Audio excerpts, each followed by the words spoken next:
Hi everyone, Peter Young, author of The Blue Team. If you have 2 minutes, I've got another book review for you. This time it is When the Game Was Ours by Jackie MacMullan. So this book came out in 2009. Jackie's written a number of books. She was an excellent sports writer based in Boston for decades. And it's about Larry Bird and Magic Johnson and how their careers kept intersecting at key moments to the point where their rivalry really defined the NBA of the 80s. So I'm a huge fan of Larry and Magic. I grew up watching them in the 80s. In fact, 14 years ago, I bought a golden retriever, named him Larry, and I bought a chunk of lab and named him Magic. And then the first line of my novel, The Blue Team, it says I wanted to be the next Larry Bird. And that was me growing up. So I was a huge Bird fan.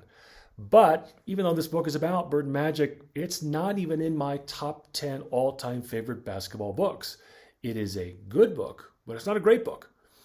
For instance, I was hoping I would learn something new about Larry and Magic. And aside from a few nuggets of information here and there, I really didn't learn that much. For instance, Jackie writes about the 1982 NBA All-Star Game.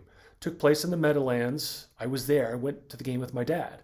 Bird was named the MVP. So I know all that. But what I didn't know, and Jackie does a good job in this instance of sharing, is that at the last minute, the NBA was kind of in a panic. And they were giving away tickets because they didn't want this arena to look half empty and have this PR nightmare. And of course, as the years went on and the Celtics and Lakers met each other in the finals, Bird and Magic took the NBA to unparalleled success, but different story in 1982. So I knew the big picture, but I didn't know that backstory about that All-Star game. And I really wanted more of that in this book, which is what David Halberstam does so well in his book, The Breaks of the Game.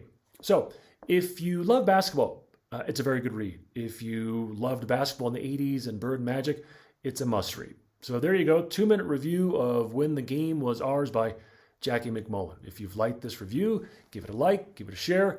I do appreciate your comments, so keep them coming. And as always, until next time, keep reading.